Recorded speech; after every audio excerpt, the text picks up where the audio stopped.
الحمد للہ نحمده ونصلی علی رسولہ الکریم اما بعد فاعوذ باللہ من الشیطان الرجیم بسم اللہ الرحمن الرحیم۔ آج بھی ہم نے سوا پارہ پڑھا ہے، کل سے انشاءاللہ تراویح اور ہلکی ہو جائے گی، ایک ایک پارہ ہو جائے گا۔ آج ہم نے چوتھا پارہ ختم کیا ہے اور پانچواں بھی ختم کیا ہے۔ سورہ نساء پڑھی ہے ہم نے۔ اس سورت کا نام ہی نساء ہے۔ نساء عربی میں عورتوں کو کہتے ہیں، خواتین کو۔ نسوتن بھی جمع آتی ہے، نساءن بھی جمع آتی ہے۔ اس میں اللہ تعالیٰ نے اس سورت کے شروع میں خواتین کے، یتیم بچوں کے حقوق بہت اہتمام کے ساتھ بیان کیے ہیں، اور آخر میں جہاد سے متعلق آیتیں بہت زیادہ ہیں۔ اور جہاں جہاد کا تذکرہ آتا ہے، منافقین کا تذکرہ لازمی آتا ہے، کیونکہ سب سے زیادہ منافقین پر جو عبادت مشکل لگتی تھی ان کو، وہ جہاد کرنا تھا۔ سب کچھ کر لیتے تھے، یہ نہیں ہوتا تھا ان سے۔ تو شروع میں ہم اللہ تعالیٰ نے جو کچھ احکام بیان کیے ہیں ان کا تذکرہ کرتے ہیں، پھر ہم جہاد کی آیتوں کی طرف آئیں گے انشاءاللہ۔ اور بھی بیچ میں بہت اہم آیتیں ہیں، اللہ کرے یہ ساری آج مکمل ہو جائیں۔ اللہ نے سورت کو شروع کیا، اے لوگو اس رب سے ڈرو جس نے تمہیں ایک جان سے پیدا کیا۔ ہم سب ایک آدم سے پیدا ہوئے ہیں، ہم سب کی اصل کہاں جاتی ہے؟ آدم۔ وَخَلَقَ مِنْهَا زَوْجَهَا، اور اسی آدم سے اللہ نے ان کی زوجہ کو پیدا کیا۔ یعنی اما حوا بھی حضرت آدم علیہ السلام کی پسلی سے پیدا ہوئی ہیں۔ حدیث میں اس کی تفصیل ہے۔ آدم علیہ السلام کو گہری نیند سلا دیا گیا تھا، اور پھر آپ کی پسلی لی گئی، اور اس پسلی سے اما حوا کو پیدا کیا گیا۔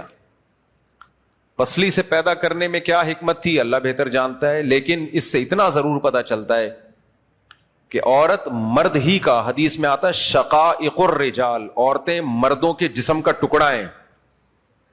مرد ہی کے جسم کو توڑ کے اللہ نے عورت کو بنایا ہے۔ اور آپ کو پتا ہے کہ جو جس کی اصل ہوتی ہے نا، وہ اسی طرف جاتا ہے۔ اس سے پتا چلتا ہے کہ عورت کو مرد کی ضرورت زیادہ ہے بنسبت مرد کو عورت کی ضرورت کے۔ اللہ تعالیٰ نے آدم علیہ السلام کو پہلے پیدا کیا اکیلے، وہ کچھ وقت انہوں نے زوجہ کے بغیر گزارا، لیکن ان کی زوجہ کو ان کے بغیر نہیں پیدا کیا ہے۔ سے بتایا کہ عورت مرد کے چھتری میں رہے گی ہمیشہ۔ اور یہ جو فیمنزم دنیا میں پھیلایا جا رہا ہے، اس کی دعوت کی بنیاد ہی یہی ہے کہ عورت کو مرد سے آزاد کیا جائے، حالانکہ عورت کی نیچر مرد سے آزادی نہیں ہے۔ وہ ہمیشہ مرد کی چھاؤں اور چھتری میں رہنا پسند کرتی ہے، یہ اس کی نیچر ہے، بشرطے کہ وہ مرد کا بچہ ہو۔ اس کو شرعی اصطلاح میں کہا جاتا ہے کفو، جوڑ کا رشتہ ہو، یعنی عورت کے لیے اس کا شوہر اس کے پیرلل ہو یا اس سے اونچا ہو۔ ہاں، اس سے کمتر ہوگا پھر نہیں وہ رہے گی۔ آج کل جو شادیاں ہو رہی ہیں ان میں ہسبینڈ جوڑ کا نہیں ہوتا، عام طور پہ لیول کا نہیں ہوتا۔ لیول سمجھتے ہیں کسے کہتے ہیں؟ اس بات کو اسلاف سے یہ بات بہت تواتر کے ساتھ ثابت ہے، صحابہ اس کا بہت اہتمام کیا کرتے تھے کہ عورت کا جو نکاح ہے اس کے جوڑ کا ہو، یعنی بیوی آپ سے کمتر ہو لیکن شوہر بیوی سے کمتر نہ ہو، بیوی کے لیول کا یا اس سے اونچا ہو۔ اب لیول کیسے پتا چلے گا؟ عرف سے پتا چلتا ہے۔ مثال کے طور پر ایک ماسٹرز لڑکی ہے، اس کی شادی 8ویں پاس سے کرا دی جائے لڑکے سے، شوہر سے، تو یہ جوڑ کی شادی ہوگی بے جوڑ شادی ہوگی؟ بولتے رہو جلدی جلدی، میں نے آیتیں ساری مکمل کرنی ہے آگے، بہت جلدی آگے اسپیڈ میں۔ آج کل میں تھوڑا فارورڈ کا بٹن دبا کے آتا ہوں، کیونکہ صرف یہ جمعہ اور اتوار کے بیانات جو ہے نا، وہ تو واعظ و نصیحت کے ہوتے ہیں، یا تم نے قرآن کو بھی کور کرنا ہے نا، لیکن اب ایسے کور کروں کہ مضمون ہی سمجھ میں نہ آئے تو یہ بھی زیادتی ہو جائے گی۔ تو اس لیے میں دونوں چیزیں چلا رہا ہوتا ہوں، قرآن کی آیتیں بھی اور جو ٹاپک ہے اس کو بھی ہم فوکس کریں، وہ بھی دماغ میں اتر جائے۔ تو ماسٹرز لڑکی کی شادی 8ویں کے بھگوڑے سے ہو رہی ہے، یہ جوڑ کی شادی ہے۔ ایک لڑکی جو بہت بڑے آفیسر کی بیٹی ہے، 18ویں یا 20ویں گریڈ کے آفیسر کی بیٹی ہے، اس کی شادی بیچارے ایک ٹماٹر والے سے ہو رہی۔ ٹماٹر والا بھی بہت اچھا ہوتا ہے، لیکن ظاہر ہے اس کے جوڑ کا تو نہیں ہے نا، یہ شادی جوڑ کی ہے۔ تو پھر ایسے میاں کی چھاؤں میں عورت ذہنی طور پر اپنے آپ کو ایکسپٹ نہیں کرتی۔ تو آج جو ہم نے آیتیں پڑھی ہیں اس میں یہ بھی الرجال قوامون علی النساء، سپیریئر مرد ہے۔ میاں بیوی میں سپیریئر کون ہے؟ اطاعت عورت مرد کی کرے گی۔ تو اس لیے شریعت نے حکم دیا ہے کہ جب مرد سپیریئر ہے تو پھر سپیریئر ہی سے عورت کی شادی ہوگی. اگر وہ اس سے ذہنی لحاظ سے یا عرف کے لحاظ سے کمتر ہے, کم درجے کا ہے, تو وہ اس کو سربراہ نہیں بنائے گی. دیکھو فوج میں اس کی مثال ملتی ہے. کمیشن آفیسر کی سلیکشن کے لیے الگ شرائط ہیں, اور عام رنگروٹ اور جو کمیشن آفیسر ہے اس کے لیے شرائط بھاری ہیں. تبھی کمیشن آفیسر بہت کم لوگ سلیکٹ ہو کے جاتے ہیں, اس کا اسٹینڈرڈ بہت زیادہ ہے. وجہ کیا, اس نے آفیسر بننا ہے, سپیریئر بننا ہے. ایک عام فوجی اگر دیکھے گا کہ یار میرا جو آفیسر ہے, جو میجر ہے, کرنل ہے, بریگیڈیئر ہے, یا کوئی بھی جو مجھ سے بڑا ہے, وہ کوالٹی میں مجھ سے کم ہے, تو وہ ذہنی طور پر اس کو سپیریئر تسلیم نہیں کرے گا. وہ کہے گا یار میں زیادہ ذہین ہوں, اس کو تو یہ نہیں پتا کہ جو ہے وہ 2 اور 2 6 ہوتے ہیں یا 4 سے, پھر ٹاپک چینج کو استغفر اللہ. تو آج مجھ سے آئے تھے اجازت حدیث لینے کے لیے. میں نے کہا اجازت شادیاں میری طرف سے آپ کو. کچھ طلبہ آئے نا, میں نے کہا مجھ سے شادیوں کی اجازت. اچھا خیر, تو ذہنی طور پر یا پرسنالٹی بھی دیکھی جاتی ہے کہ نہیں دیکھی جاتی؟ کمیشن آفیسر کے لیے پرسنالٹی دیکھی جاتی ہے. جو کمیشن آف, چاہے نیوی میں ہو, ایئر فورس میں ہو, دنیا کی ہر آرمی میں آپ دیکھ لو, ایک اس کی یہ نہیں ہوگا کہ بریگیڈیئر صاحب ہے, اتنی بڑی توند آگے سے نکلی ہوئی ہے ان کی, اور پیچھے 2 عدد کولے, ایسا لگ رہا ہے کہ انہی کے پاس ہے کولے, باقی تو سب بغیر کولوں کے دنیا میں گھوم رہے ہیں. اتنے بڑے بڑے ایسا نہیں ہوتا. اگر ہوگا تو سمجھو وہ گیا, وہ فوج گئی دنیا, اب وہ چلنے والی نہیں ہے. تو ایک اسٹینڈرڈ ہوتا ہے تاکہ ایک عام فوجی کو اس کو آفیسر مانتے ہوئے شرم محسوس نہ ہو, کہہ کہ یار آپ ہی اس قابل ہیں کہ میں آپ کو سلوٹ کروں. پوری دنیا میں ہے یہ. تو اسی طرح یاد رکھو, اللہ نے مرد کو عورت کے لیے سربراہ بنایا ہے. تو یہ سربراہ جب بنے گا جب وہ اس کے جوڑ کا یا اس سے اوپر کا ہو. افضل تو یہ کہ اوپر کا ہو. کس چیز میں؟ پیشے کے اعتبار سے. پیشہ کیا ہے؟ بہت سارے پیشے ایسے ہیں عرف میں کم سمجھے جاتے ہیں, کچھ پیشے ایسے ہیں عرف میں عزت دار. آپ چارٹرڈ اکاؤنٹنٹ ہیں, آپ بتائیں میں چارٹرڈ اکاؤنٹ, فوراً رشتہ ٹھا کر کے ملے گا کہ نہیں ملے گا؟ بھائی سی اے کیا ہوا ہے. آپ بتائیں کہ میں 1 کروڑ روپے کما لیتا ہوں, کیسے کماتا ہوں؟ مسجدوں کے بیت الخلا صاف کرتا ہوں میں, اس سے میری منتھلی 1 کروڑ آمدن ہے. آمدن تو بہت ہے, لیکن جو پیشہ ہے وہ کیا ہے؟ بیت الخلا صاف کر رہا, لو لیول کا. تو ایک لڑکی جو چارٹرڈ اکاؤنٹنٹ کی بیٹی ہوگی, وہ ایک ایسے آدمی کی جو بھنگیوں سے بیچاروں سے پیسے کلیکٹ کرنے کے لیے کرسی ڈال کے باہر بیٹھا ہوا ہے, وہ مینٹلی وہ لیول ہی نہیں ہوگا نا اس کا. یہ میں اتنا زور اس لیے لگا رہا ہوں کہ یہ جو 2-3 شادیوں کا ہماری سوسائٹی میں رواج ختم ہوا ہے نا, اس سے عورت کا کفو میں, اس کے جوڑ میں شادی ہونے کا تصور اب ختم ہو گیا. کیونکہ رشتے مارکیٹ سے کیا ہیں؟ شارٹ. جب مرد زیادہ شادیاں کیا کرتے تھے تو شادی کرنے کے لیے مردوں کو عورت نہیں ملتی تھی, تو وہ اپنے سے کمتر کی طرف جایا کرتے تھے, اور عورت اپنے سے برتر کی طرف جایا کرتی تھی. اب سارا نظام کیا ہو گیا ہے؟ الٹا. آج ہم نے جو آیتیں پڑھی ہیں ان میں یہ آیتیں بھی ہیں.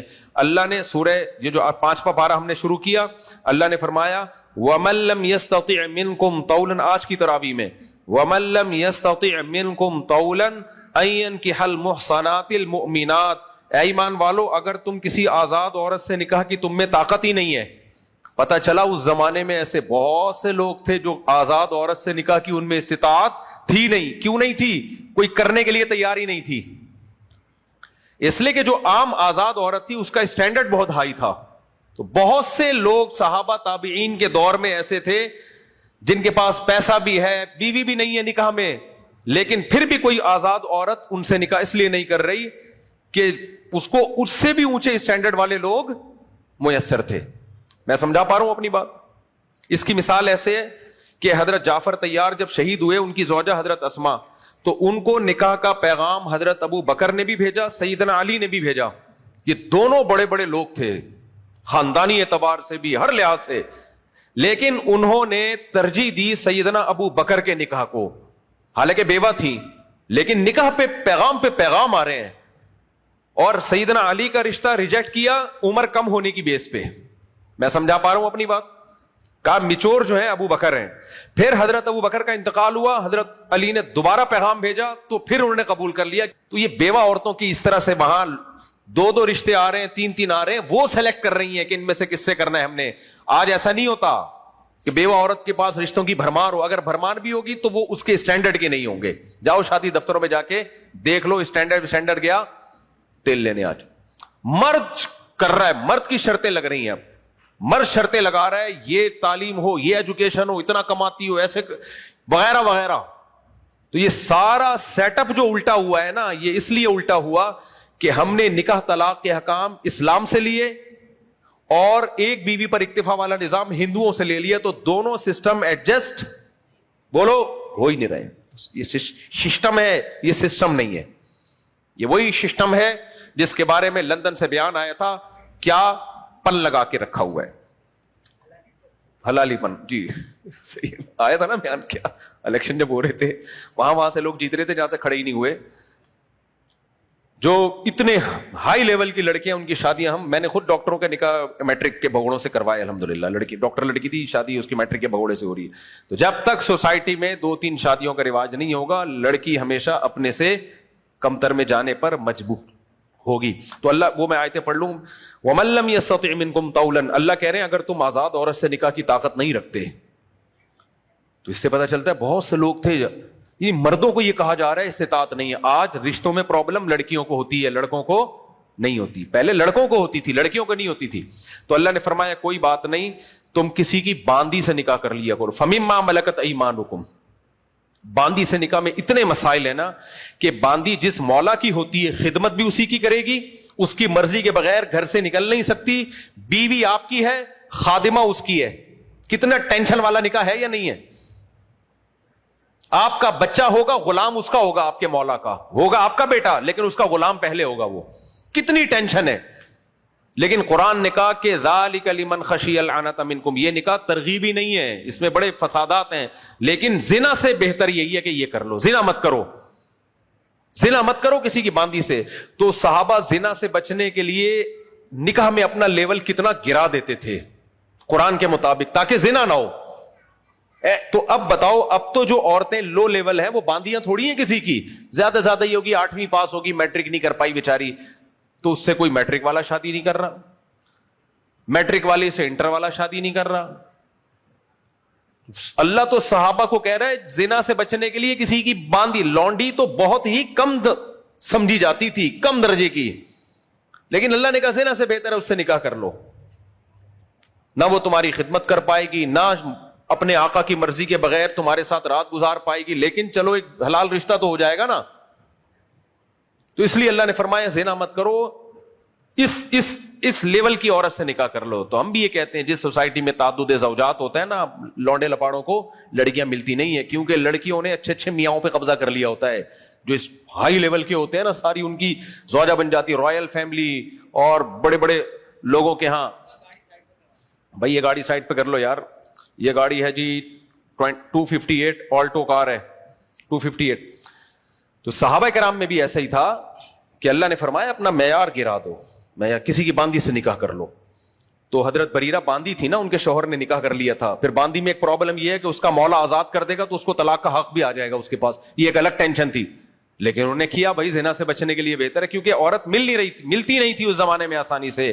آج مرد کے بہت نخرے ہو چکے ہیں, کیونکہ عورتیں مارکیٹ میں ہول سیل کے حساب سے. بلکہ کوئی لونڈا سوسائٹی میں اچھا ہونا تو خاندان کی عورتیں اسے خاندان سے باہر جانے نہیں دیتی ہیں. جس کے ایک آدھ بیٹا کوئی کام کا نکل آیا نا, تو دیکھو محلے پڑوس کی عورتیں اس سے تعلقات بنانے کی کوشش ہوئی, ہماری بیٹی سے نکاح کر لو. تو یہ سارا سیٹ اپ الٹا چل رہا ہے, اور یہ حلالی پن ہے جو ہم لوگوں نے مچا کے رکھا ہوا ہے. تو یہ میں پاگل نہیں ہوں جو 4 شادیوں پہ بولتا رہتا ہوں, میرا دماغ نہیں خراب ہے.